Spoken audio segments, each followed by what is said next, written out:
and welcome to the SciFirst MovieTalk episode.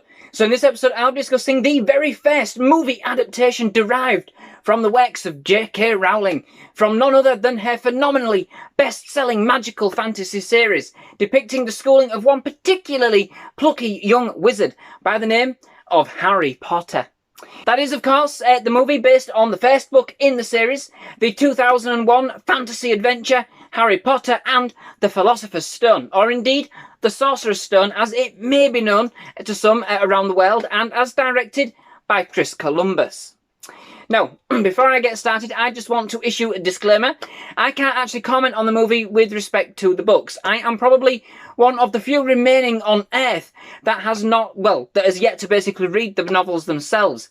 And so I'll be coming at this purely from the point of view of the movie itself and the overall kind of Harry Potter movie franchise, rather than going into detail with regards to its closeness to the source material, of which I am not even remotely qualified to even attempt.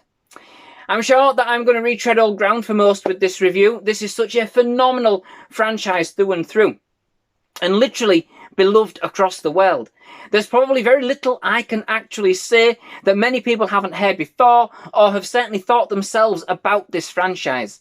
But I've never let that stop me before, and with Harry Potter fever now kind of showing little signs of slowing down, I thought it was about time that I did actually add these wonderful films into my review collection.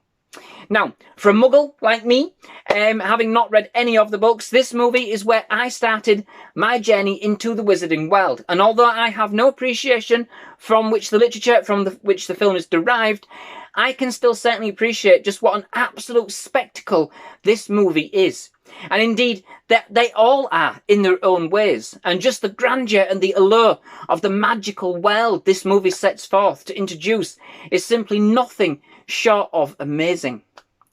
We follow the titular character, Harry Potter, as played by Daniel Radcliffe, an orphan whose parents were killed by a dark wizard, who shall not be named, when he was just a baby. Living pretty much as a slave for his aunt and uncle, who take no interest in magic. Upon his 11th birthday, Harry is called forth to attend Hogwarts School of Witchcraft and Wizardry, and soon finds himself immersed in a wondrous new world filled with wizards, witches, magic, fantastical creatures, and all manner of spells, potions, and intrigue. While at Hogwarts, he meets Ron Weasley, as played by Rupert Grint, and Hermione Granger, as played by Emma Watson. And the three together become the best of friends, even uncovering a plot to steal a magical item known as the Philosopher's Stone, fabled to offer eternal life, which may have the gravest of consequences for the entire wizarding world.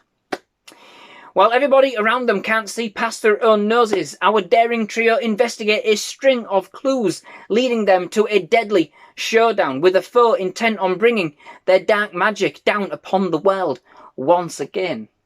And I can promise you, that synopsis really does not do this film justice in the slightest. In retrospect, looking back at the whole series of Harry Potter movies released, I can't say that this is the best one of the bunch, but it was the perfect one to kickstart the series off, you know? It was what was needed at the time and perfectly formed to serve as an introduction into the wizarding world. The movie isn't burdened by the weight of the story which inevitably builds within the series.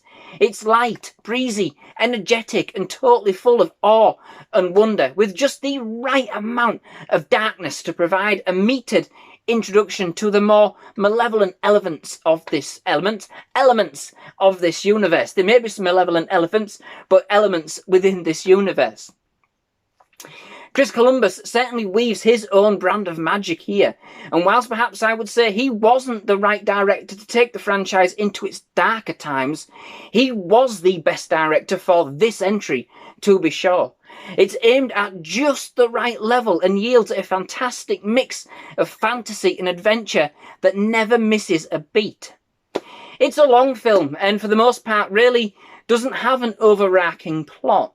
We simply follow Harry through his first year at Hogwarts and his introduction to the world of magic. We do get an antagonist of sorts, kind of seeping through into the second half, but either way, every minute of this movie is simply captivating, playing out very much like the first day at school for us all, setting us into this kind of expansive and enchanting world. It does take its time kind of revealing its end game, but every minute is more than worth it. Totally beautifully presented throughout, the costumes and set designs are exquisitely done and with such attention to detail. There is so much going on in kind of the fine print within the movie. You can see that everything had been created with such love for the franchise as a whole, and with the commitment kind of invested to make the experience as authentic as it possibly could be at this stage. It's an immersive world Rowling has created here, and Columbus has done a wonderful job cramming in as much as he could offer to kind of with a visual flavour, you know, of this world. I appreciate that many things were probably left out or changed from the book. I mean, they often are.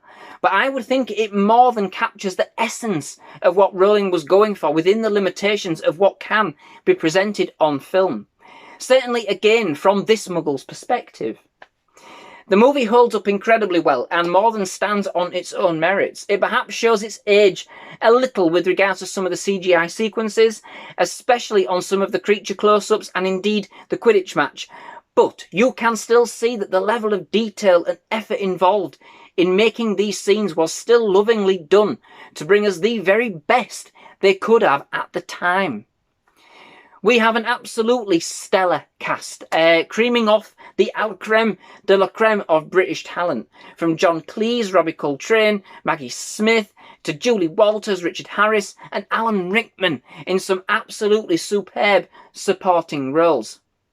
The main focus, however, of course, is Radcliffe, Grint, and Watson, who do an incredible job throughout, especially given just how young they were here, you know. You can certainly see the L plates were on, and it's interesting to notice which scenes must have been filmed out of sequence. You can feel their friendship develop both on and off screen, and it's almost clear which scenes were filmed later in the process, as you can tell just how much more comfortable they had become with the characters and indeed with each other, which does give the film a certain kind of endearing warmth. Seeing the leads here is so nostalgic, now looking back, of course, you know. It feels like a world apart from where they ended up. And there is a kind of innocence to it that kind of suits this film very well. This is where their journey started, and it is so iconic for that reason alone.